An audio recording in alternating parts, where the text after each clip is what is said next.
E aí, pessoal, seja mais uma vez bem-vindo ao Montando as Peças do Relacionamento. O vídeo de hoje a gente vai tratar de como entrar em Cristo. Como isso se dá, onde nós estamos e como isso acontece. E vai ser mais ou menos assim. Quando a gente nasce naturalmente, a gente está na fase 3, nesse espaço aqui, no nível 3. Ao longo do tempo, algumas pessoas podem migrar para a fase 2 e vem para cá. Sai do mundo. Eu não gostava muito quando alguém dizia assim, o povo do mundo. Isso era tão ruim de se ouvir tal coisa. A gente sai, entra aqui nesse primeiro espaço aqui, parte 3. Estamos no mundo. É um conjunto. Alguns conseguem migrar da fase 3 para a fase 2, que é o mundo religioso. Aí são diversas coisas que acontecem aqui nesse mundo religioso.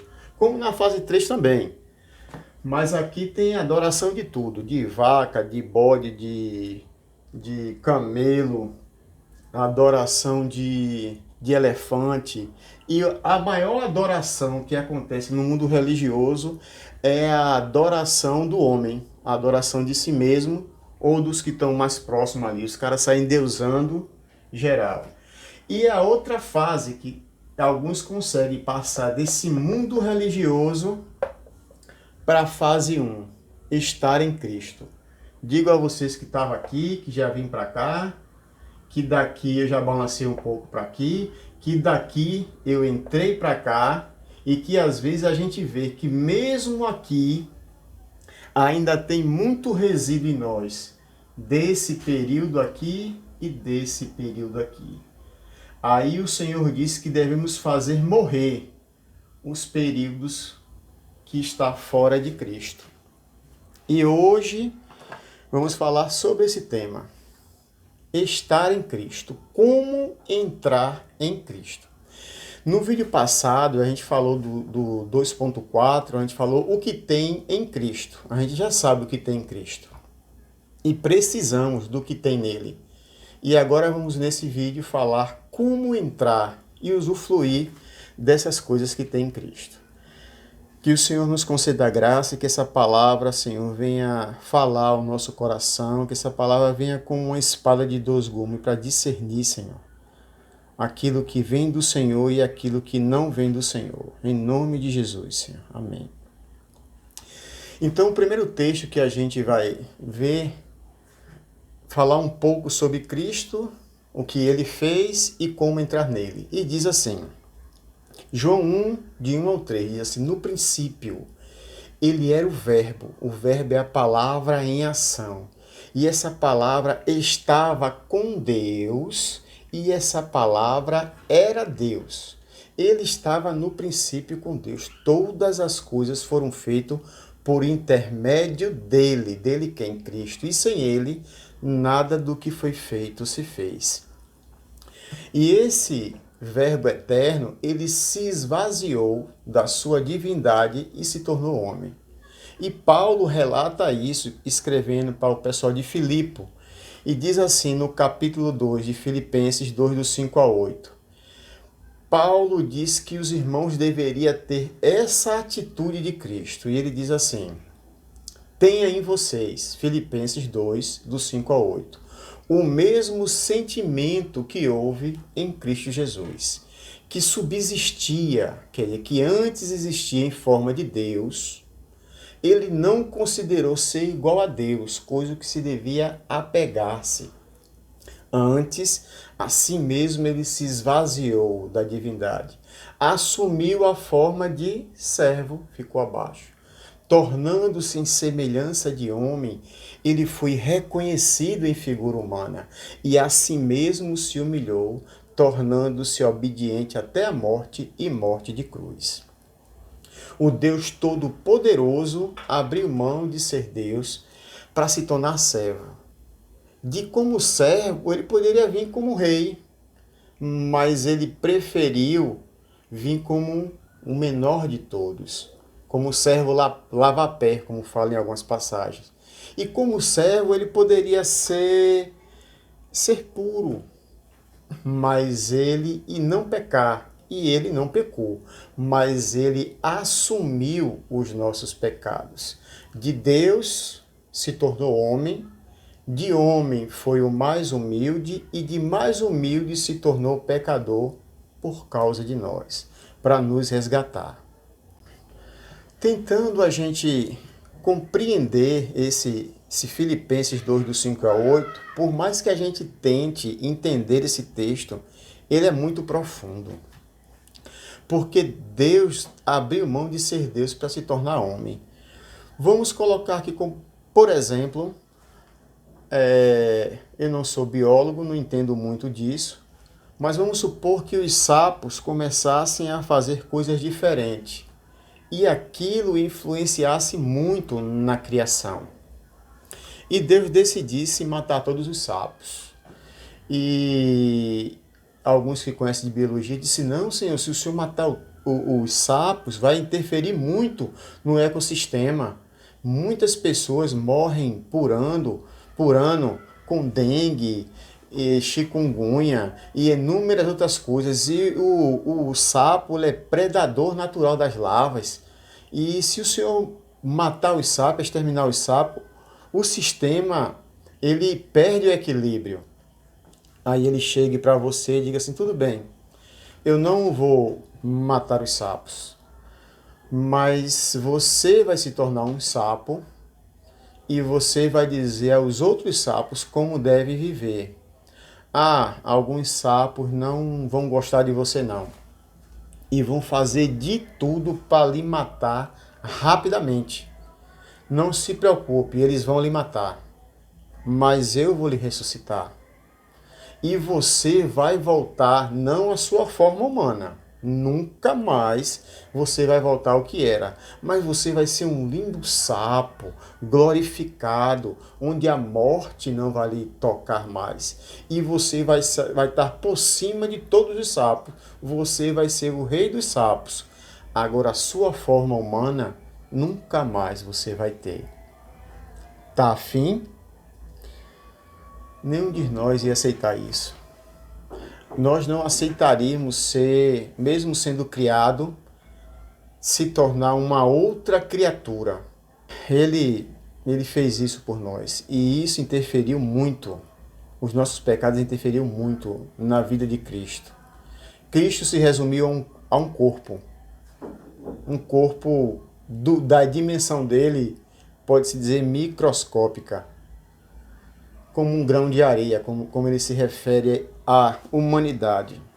Por mais que ele esteja ao lado de Deus Pai, ele está resumido a um corpo humano. E isso foi o que ele se tornou para a eternidade por causa dos nossos pecados.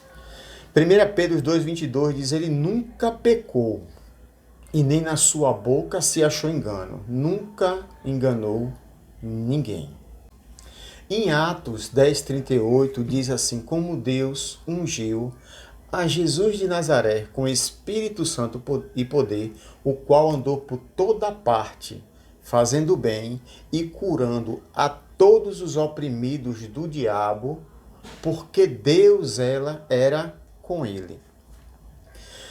Em 2 Coríntios 5,21 e Isaías 53, do 5 ao 6, esses dois textos aqui, ele fala da maior violência e pode-se dizer, humanamente, olhando para esse texto, injusto.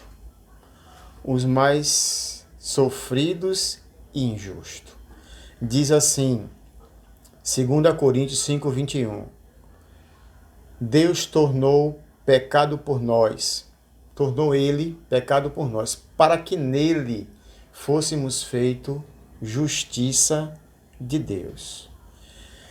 Entre nós e Cristo, Deus Pai pega os nossos pecados e coloca em Cristo.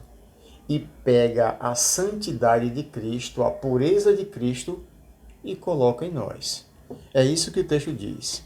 aquele que não tinha pecado, Deus o tornou pecado por nós. Isaías 53, do 5 ao 6, diz assim: Mas ele quem? Cristo, foi ferido pelas nossas transgressões. Ele foi moído pelas nossas iniquidades. O castigo que nos traz a paz estava sobre ele. E pelas suas pisaduras, feridas, nós fomos sarados. Todos nós andávamos desgarrados como ovelha. Cada um se desviava pelo seu caminho, mas o Senhor fez cair sobre ele a iniquidade, o pecado de nós todos.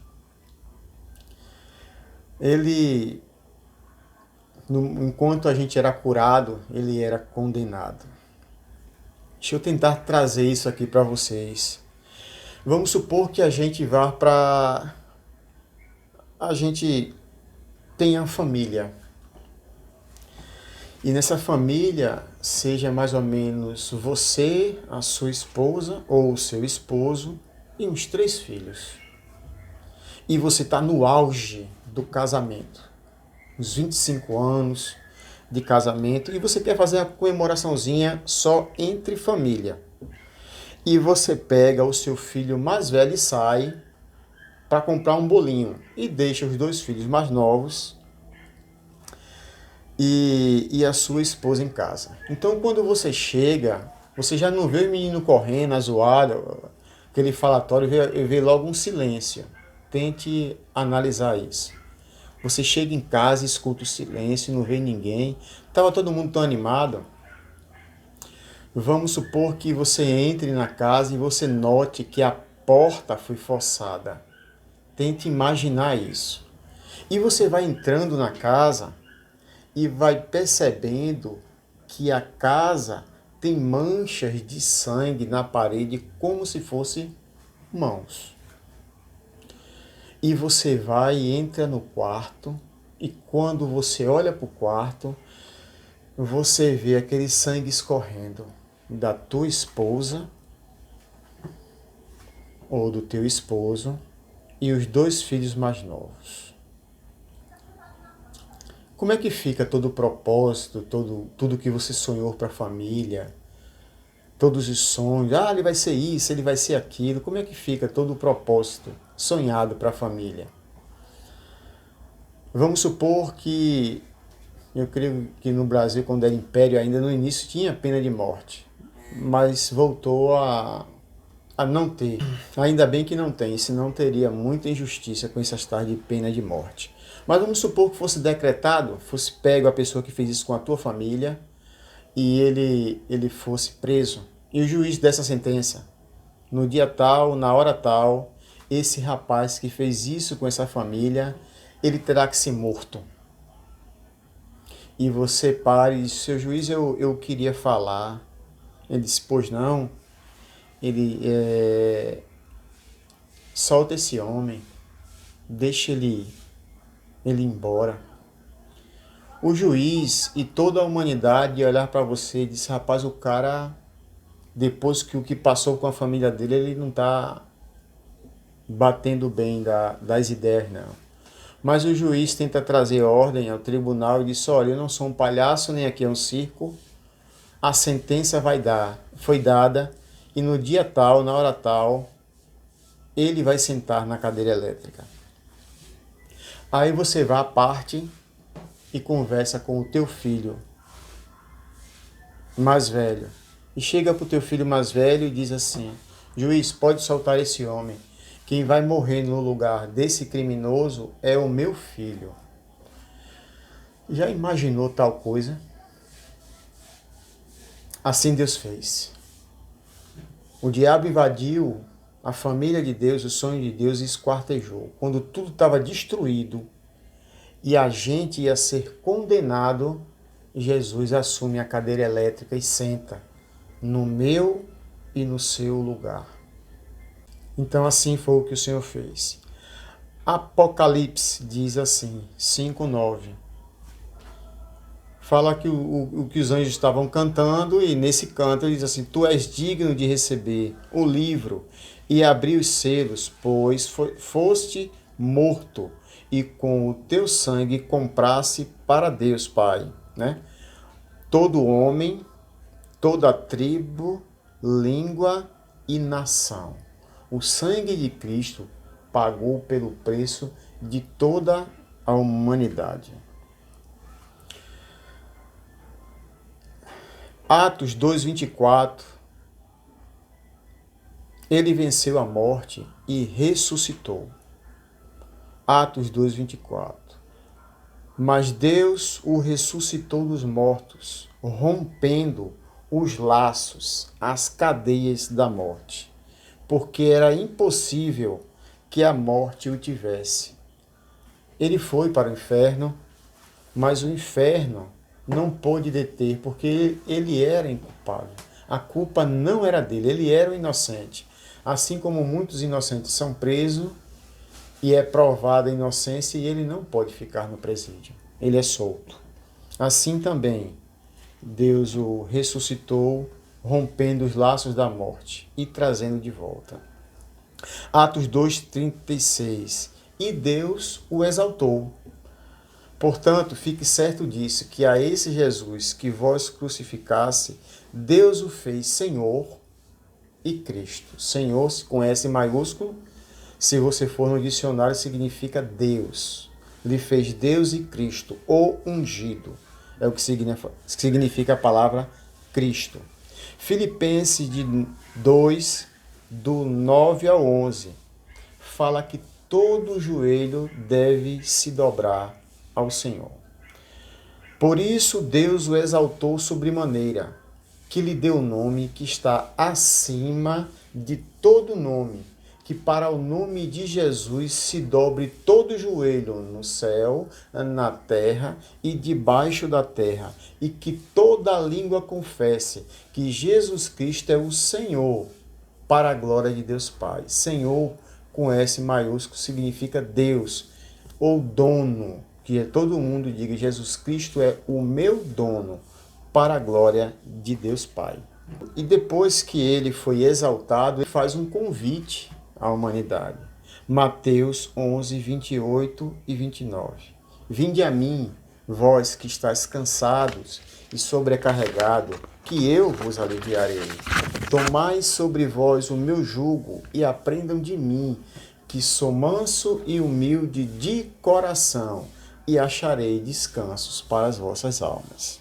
E Jesus, além de fazer um convite, ele abriu uma porta que não existia. João 10:9 diz assim: Eu sou a porta, aquele que entrar por mim será salvo. Não entrar pelo emprego, não é entrar pela saúde, não é entrar pela casa, pelo carro. Aquele que entrar por ele, por causa dele, esse será salvo. Atos 2:37. A humanidade ficou aflita quando soube quem era Cristo e que tinha matado Cristo. E fizeram uma pergunta que muitos fazem também. Quando vir Atos 2:37, quando viram isso, ficaram aflitos em seu coração e perguntou a Pedro e aos outros apóstolos: Irmãos, o que faremos? E Pedro responde o que deve fazer. Se eles estavam arrependidos, eles criam. É um princípio, né? Eles creram tanto que teve um temor. E Pedro disse assim, Atos 2:38, respondeu Pedro: arrependei-vos, sejam batizados em nome de Jesus Cristo, batizados para perdão dos vossos pecados, e receba o dom do Espírito Santo. Interessante que Pedro não mandou ninguém levantar a mão nem declarar com a boca. O que faremos? Arrependei-vos, sejam batizados e receba o dom do Espírito Santo. Arrependimento, metanoia, mudança de mente, colocar a mente de Cristo em mim. Marcos 8, 34 e 35. Então, convocando a multidão e juntamente os seus discípulos, disse: se alguém quiser Vinha após mim, a si mesmo se negue, tome a sua cruz e siga-me. Quem quiser, pois, salvar a sua vida, eu quero felicidade, vai perder. Mas quem perder a sua vida por causa de mim e do Evangelho, vai encontrar. Lucas 14, 26. Aquele que amar pai, mãe, filho, filha, esposa, mulher, a sua própria vida, mais do que a mim, não é digno de mim. Então, negar a si mesmo, tomar a cruz, perder a vida e renunciar a tudo. Lucas 14, 33 diz, da mesma forma, qualquer um de vocês que não renunciar a tudo quanto tem, não pode ser meu discípulo.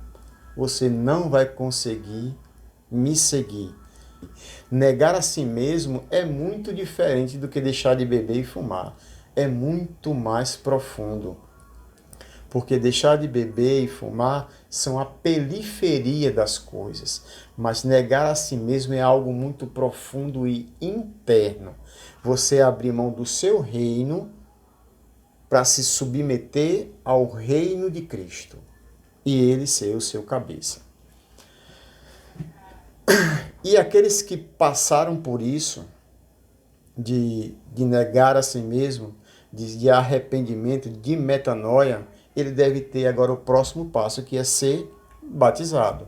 Colossenses 2,12 diz assim, isso aconteceu quando vocês foram sepultados no batismo, e com ele foram ressuscitados mediante a fé no poder de Deus que ressuscitou dentre os mortos. Batismo é morte e ressurreição. E só se acontece o batismo por fé. Se não tiver fé, é o mesmo que molhar a cabecinha da criança ou o adultozinho que levantou a mão dar um mergulho dentro d'água. Batismo não é molhar a cabeça nem dar um mergulho. O batismo é ser colocado em Cristo. E para isso acontecer, tem que ter fé. E antes de ser batizado, ter arrependimento. Porque sem arrependimento, vai ficar faltando. Aquele que se acha muito, eu aceito como meu Salvador. Não é você se aceitar, não. Até porque o Senhor trouxe um reino. Ele disse, quem quiser, negue a si mesmo. Tome a sua cruz e perca a sua vida. E renuncie a tudo quanto tem, se quiser. Ele não está fazendo questão de você aceitá-lo, não. Ele não é fruta podre em final de feira, não. Ele é Senhor, Ele é Rei. E Ele diz, não foi vocês que me escolheram, fui eu que vos escolhi. Vamos mais à frente. Gálatas 3,27 diz assim, porque todos que foram batizados em Cristo, enxertados em Cristo, colocados em Cristo, porque a palavra batismo significa ser colocado, ele diz que todos que foram batizados em Cristo, de Cristo foi revestido, ou seja, vestido de novo, porque todos que foram batizados em Cristo, de Cristo foi revestido e agora estão escondidos em Cristo Jesus. Então isso é estar em Cristo, a ser colocado nele através do batismo. E para ser batizado tem que ter em mim arrependimento. E tudo isso só vem pela fé. E depois que ser revestido de Cristo, a gente tem que lembrar o texto de 2 Coríntios 5,17. Se alguém estiver em Cristo, é nova criatura. As coisas antigas já passaram. Eis que tudo se fez novo. Agora não dá para ver quem está aqui, só dá para ver Cristo. O diabo, quando vem acusar, porque os que estão aqui dentro estão justificados. Eu queria falar um pouco sobre a vestidura. É importante a gente trazer para a prática, porque memoriza melhor. Diz aqui, todos que foram batizados de Cristo foi revestido, né? Vamos falar sobre essa vestidura. Revestido significa vestiu de novo. Vamos supor, eu não sou policial rodoviário federal, mas vamos supor que o rapaz que esteja do meu lado seja policial rodoviário federal. Eu pego a roupa dele, coloco em mim, e agora estou com a farda da PRF. E ele, sendo policial rodoviário federal, pega a minha roupa civil normal e veste. Ele é o policial, mas ele está com a roupa civil. Eu não sou, mas agora eu estou com a farda dele.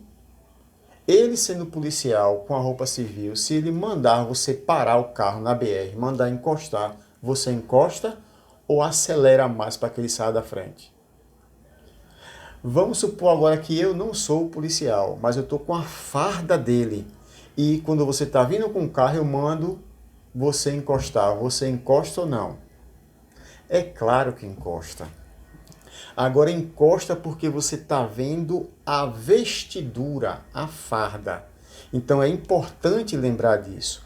Todos que foram batizados em Cristo, de Cristo foi revestido. Existe uma vestidura que, humanamente olhando, não se percebe. Mas os principados, os potestades, as forças celestiais do mal sabem quem está vestido e quem não está vestido. E essa vestidura de Cristo, que vem através do batismo, faz toda a diferença. Vamos mais à frente. O dom do Espírito Santo, né? João 16:13 diz que ele nos guiará em toda a verdade. Mas quando vier o Espírito da verdade, ele vos guiará em toda a verdade. Não falará nada de si mesmo, falará apenas o que ouvi e lhe anunciará o que está por vir. Então Jesus está falando que quando o Espírito vier, vai nos ensinar o que ele está ensinando ao Espírito. Romanos 5:5 diz assim: e a esperança não nos decepciona, porque Deus derramou o seu amor em nossos corações através do Espírito Santo. Atos 1:8 diz que esse Espírito Santo nos dará poder. Mas recebereis poder ao descer sobre vós o Espírito Santo, e sereis minhas testemunhas tanto em Jerusalém, como toda a Judéia e Samaria, até os confins da terra. Atos 1:8 fala que a gente recebe esse poder para testemunhar dele. Dele quem? De Buda, Dalai Lama, Allan Kardec, Jeová? Não. Se você for ver o livro de Atos, diz Jesus nos envia o Espírito para seres minhas testemunhas. Isso Jesus está falando para a igreja. Existem 3 tipos de pessoas: incrédulo, o religioso e os discípulos de Cristo, que são os seguidores de Cristo, né? Filipenses 3:18, ele fala de uma característica dos incrédulos. Pois, como já lhes disse repetida vez, e agora repito com lágrimas, há muitos que vivem como inimigos da cruz de Cristo. Agora, esses inimigos da cruz de Cristo significa aqueles que não querem negar a si mesmo. E esses podem estar tanto no mundo como aqui, porque o mundo religioso, ele quer ser exaltado, reconhecido, receber as bênçãos, ele quer tudo de bom e do melhor. Falou em cruz, ele disse: não, volta para a tua cruz, Jesus. Não, para isso não. Eu vim só para ser feliz. Ele busca a felicidade no mundo. eu acho que eles são mais perdidos do que esses. Até porque Cristo falou que era bem melhor que fosse quente ou frio do que morno. Morno é o espaço entre o quente e o frio. E o morno, Jesus disse que estava a ponto de vomitá-los. Então, esse daqui ainda pode se converter e passar para cá. O problema desse, para vir para aqui, é que esse aqui acha que já está tudo em ordem. Pode viver do jeito que ele está, que Jesus é que é para abençoá-lo e exaltá-lo o nome dele. E torná-lo conhecido nas nações. Ele vê um negócio meio invertido. Efésios 2:2. E o Espírito que agora está atuando nos que vivem na desobediência. Alguém que vive na desobediência é porque existe um espírito nele que faz ele agir dessa forma. Lucas 12, do 18 ao 21. Então disse: já sei o que vou fazer. O homem começa a se exaltar. Vou derrubar os meus celeiros, construir outros maiores. Ali guardarei minhas safras e todos os meus bens, e direi a mim mesmo: você tem grande quantidade de bem, armazenada para muitos anos. Descanse, coma, beba e se alegre. Contudo, Deus lhe disse: insensato, essa mesma noite a sua vida lhe será exigida. Então, com quem ficará com o que você preparou? Assim acontece com quem guarda as suas riquezas, mas não é rico com Deus. Aquele cara que se dedica para ter uma vida boa, achando não que eu já juntei tudo, não quero aliança com Deus, e depois que eu tiver tudo é só lazer. Aí ele consegue tudo e o Senhor diz: hoje mesmo o diabo vai pedir a tua alma. E o que tu trabalhou tanto vai ficar com quem? Vamos agora para o religioso. Mateus 15, 7 ao 9, diz assim: hipócritas, bem profetizou Isaías acerca de vocês, dizendo: esse povo me honra com os lábios, mas o seu coração está longe de mim. Em vão me adora. Seus ensinamentos não passam de regras e de ensinamentos de homens. Não tem ensinamento de Deus. Levanta a mão, vem aqui para frente. Ou é só você fazer assim. Aí o cara vai, tá numa UTI. Aceite Jesus como Senhor e Salvador da sua vida. Aí o cara fala assim: morreu. Ele morreu, mas ele aceitou. Eu vi que ele aceitou. Ele balançou com a cabeça. Eles começam a abrir portas e a abrir brechas onde Deus não ensinou dessa forma. Aí ele já vai começar a colocar Deus como mal. E Deus agora, no último momento da vida dele, Deus não ia conceder isso. E já quer colocar Deus como ou faz da forma que ele quer, ou Deus é mal. Será se foi só aquela oportunidade que Deus deu àquela pessoa que estava no hospital? A vida daquele cara se resumiu só aquele, não teve uma história antes não, de Deus tentar falar com ele antes dele estar ali.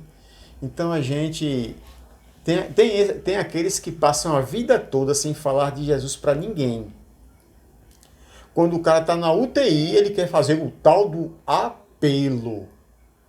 Mas passou a vida toda do lado dele. Falou nada. Só ir pegar a Bíbliazinha dele debaixo do braço. Ia para lá para o local de reunião, voltava, ia, voltava e ia. Nunca se despertou para sair de casa. No último momento, quando o cara está na UTI, é que agora vai vir a pregação da salvação para a eternidade. Não lembro esse ensinamento de Cristo dessa forma. E a gente vai falar mais claro.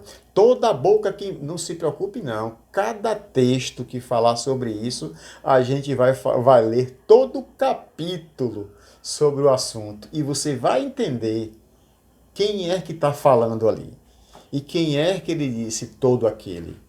Não era toda a população. Vamos mais à frente. Agora falando sobre o discípulo. Quem é o discípulo? Gálatas 2:20. O discípulo diz assim: eu fui crucificado com Cristo. Assim, já não sou eu mais quem vive. É Cristo que vive em mim. A vida que agora vivo no corpo, vivo pela fé no Filho de Deus que me amou e se entregou por mim. Então, para alguém que se converteu ao Senhor, ele é templo e morada do Senhor. É Ele que vive em nós e não nós mesmos. Não é eu acho, eu penso, eu quero, eu, mas sim Deus. A gente vai tentar explicar um pouco mais isso aqui no quadro. Aqui a gente tem o incrédulo, o religioso e o discípulo. O discípulo, ele está no reino da luz. O religioso e o incrédulo no reino das trevas. O incrédulo, ele tem um coração e tem uma cruz. E dentro do coração dele existe um trono. O religioso, ele tem o coração e tem a cruz. E dentro do coração existe um trono. O discípulo, ele tem um coração.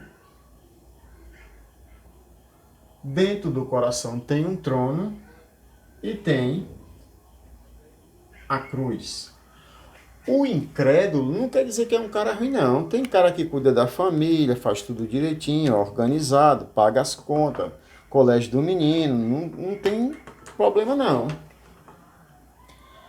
Mas só que Cristo para ele, Jesus, é um crucificado.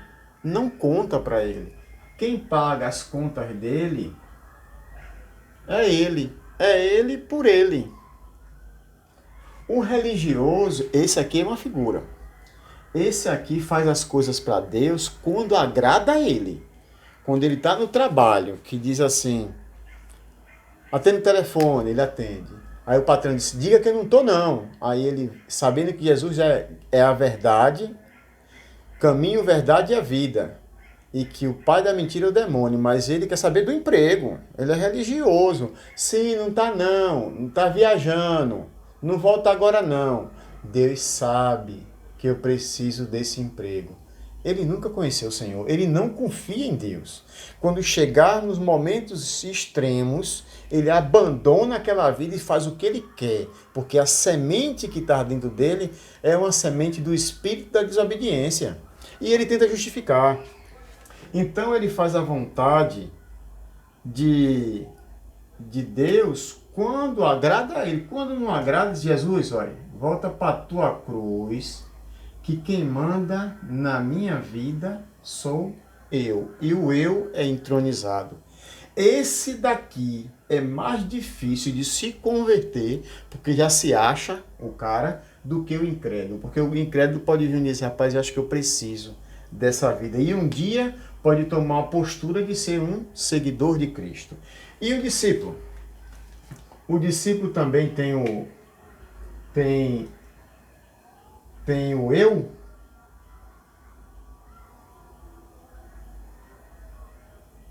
O discípulo também tem o eu no coração, mas ele não falou, a vida agora que eu vivo é Cristo que vive em mim, eu estou crucificado para o mundo e o mundo para mim, porque viver é Cristo e morrer é lucro. Então esse daqui, ele coloca aqui, ó,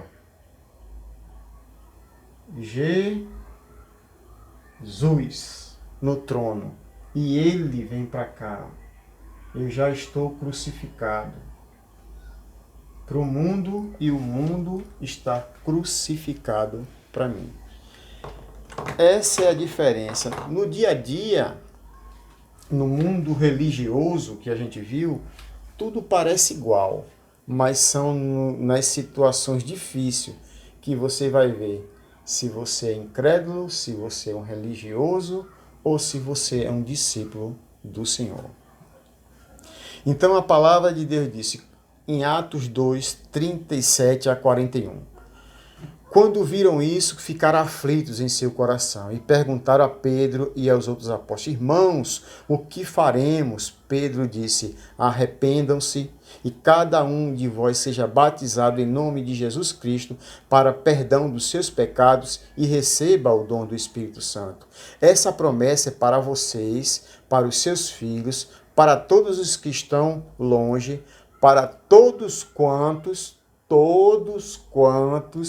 o Senhor nosso Deus chamar, para vocês e para todos quantos o Senhor nosso Deus chamar. Com muitas outras palavras, advertia e insistia a eles: salvem-se dessa geração corrompida. Os que aceitavam a mensagem, levantava a mão? Os que aceitavam a mensagem, declaravam com a boca? Os que aceitavam a mensagem foram batizados. E naquele dia houve um acréscimo de cerca de 3.000 pessoas. Aleluia. Foram batizados e naquele dia houve um acréscimo de 3.000 pessoas. Atos 8, 36 e 38. Prosseguindo pela estrada, chegando ao lugar onde havia água, o eunuco disse: Olha, aqui tem água, o que me impede de ser batizado? Filipe disse: Você pode, se crê de todo o coração. O eunuco disse: Eu creio que Jesus é o Filho de Deus. Assim deu ordem de parar a carruagem, Filipe e o eunuco desceram a água e Filipe o batizou. Esse termo de ser filho de Deus, a gente vai ver em várias passagens também nas Escrituras que quando alguém usava o termo filho de Deus, era ser igual a Deus. E por isso Cristo era condenado, porque ele disse: Eu sou o filho de Deus. Ele está dizendo que ele é o próprio Deus, porque é assim que significava para os judeus o dizer é o Filho de Deus. Ou seja, tem a mesma natureza, não é criatura, é a mesma natureza que o Criador. Colossenses 1, 26 e 27 fala do mistério, um mistério. O mistério que estava oculto durante épocas e gerações, mas que agora se manifesta aos seus santos. Santos significa os que foram separados. Ele quis, Deus, dar o conhecimento entre os gentis, a gloriosa riqueza desse mistério. E que mistério é esse? Que glória é essa? Cristo em vós é a esperança da glória de Deus. Cristo em nós era o mistério que estava oculto às gerações. Ele vivendo em nós e nós sendo enxertado e colocado nele. Efésios 5, 6. Que ninguém vos engane. A ira de Deus vem sobre os que vivem na desobediência. Para encerrarmos, João 3,5. Respondeu Jesus: Digo-lhe a verdade. Ninguém pode entrar no reino de Deus se não nascer da água e do Espírito. Isso ele estava falando na nova aliança, porque na velha aliança era uma outra coisa. E a gente vai falar mais sobre isso. a gente vai se aprofundar mais. E a próxima peça do Montando as Peças do Relacionamento que a gente vai ver vai ser a peça de número 2.6, que vai falar explicando o batismo. Aí você vai ver todos os textos que fala do que acontece tudo no momento do batismo. Venha com a gente, não deixe de, se gostou da palavra, dá um like. Se você quer receber os avisos das novas mensagens, ative o sino. A mensagem foi legal? Você gostou? Você acha que alguém precisa também saber disso? Compartilha. E se você quiser fazer parte dessa família, de estarmos juntos, é só seguir e se inscrever no canal. Se você quer acrescentar algum texto a essa mensagem que corresponda com esse estudo, acrescente. Se durante isso aqui algum desses versículos falou muito forte ao teu coração, coloca nos comentários. Quer fazer alguma pergunta sobre o assunto? Também coloca nos comentários. Vamos interagir. A próxima peça, que é a peça de número 2.6, explicando o batismo.